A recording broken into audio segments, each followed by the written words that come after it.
அனைவருக்கும் வணக்கம். நான் உங்கள் யோகா அருண்குமார். இந்த வீடியோவில் நாம் அப்டாமினல் ப்ரீத்திங் எப்படி பண்ணணும் அப்படிங்கிறத கற்றுக்கலாம். இந்த காலத்தில் அதிக நேரம் உட்கார்ந்து செய்கிற மாதிரியான வேலைகள் அதிகமாயிட்டதுனால பலரோட உடல் அமைப்பு என்ன ஆயிடுச்சு அப்படின்னா, அந்த கர்வ் ரொம்ப இன்க்ரீஸ் ஆக ஆரம்பிச்சிருச்சு. ஸ்பைனோட ஷேப் ரொம்ப மாறிடுச்சு. முன்னோக்கி வளைஞ்ச மாதிரியே நிறைய நேரங்கள் இருக்கிறதுனால அது நம்மளோட சுவாசிக்கும் திறனையுமே சுவாசிக்கிற பேட்டர்னையே மாற்றிடுது. பிறந்த குழந்தைங்க தூங்கும்போது கவனித்தோம்னா ரொம்ப நல்லாவே தெரியும்.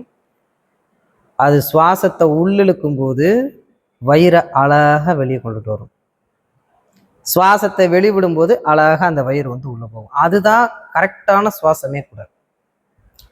நாம் எந்த அளவுக்கு ஆழமாக சுவாசிக்கிறோம் அதை நாம் அப்பப்போ கவனிக்கணும். ஒரு சுவாசம் உள்ளிழுக்கும் போது வயிறு நல்லா வெளியே வரணும். மூச்சு விடும் பொழுது வயிறு நல்லா உள்ளே போகணும், மார்பு சுருங்கணும். ஸோ மூச்சு வாங்கும்போது ஜஸ்ட் எக்ஸ்பெண்ட் ஆகணும், வயிறு நல்லா வெளியே வரணும். மூச்சு விடும் பொழுது வயிறு நல்லா உள்ளே போகணும், மார்பு நல்லா சுருங்கணும். இதுதான் சரியான சுவாச முறை. நாம் இப்போ செக் பண்ணி பார்க்கலாம். உங்களோட இடது கையை உங்களோட மார்புக்கு மேலே வச்சுக்கோங்க, வலது கையை வயிறு மேலே வச்சுக்கலாம். நல்லா மூச்சு வாங்குங்க.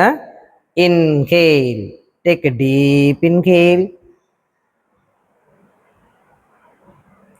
Exhale.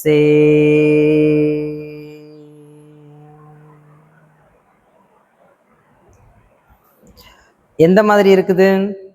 நாம கவனிக்க ஆரம்பிச்சிட்டோம் தானே. இதற்கு அப்புறமா நாட்கள் செல்ல செல்ல இதை நல்லா மாற்றிக்கலாம். தினசரி ஒரு 5லிருந்து 10 நிமிடம் இதுக்காக ஒதுக்கி ரொம்ப தீவிரமான ஆழ்ந்த ஆழமான சுவாசம் பயிற்சி செய்யுங்க. செஞ்சால் மன அழுத்தம் ரொம்ப குறைய ஆரம்பிக்கும்.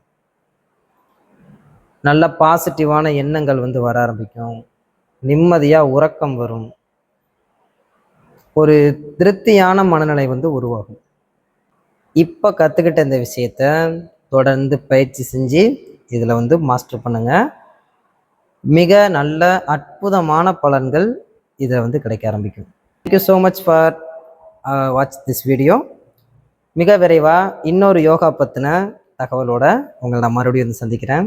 நன்றி, வணக்கம்.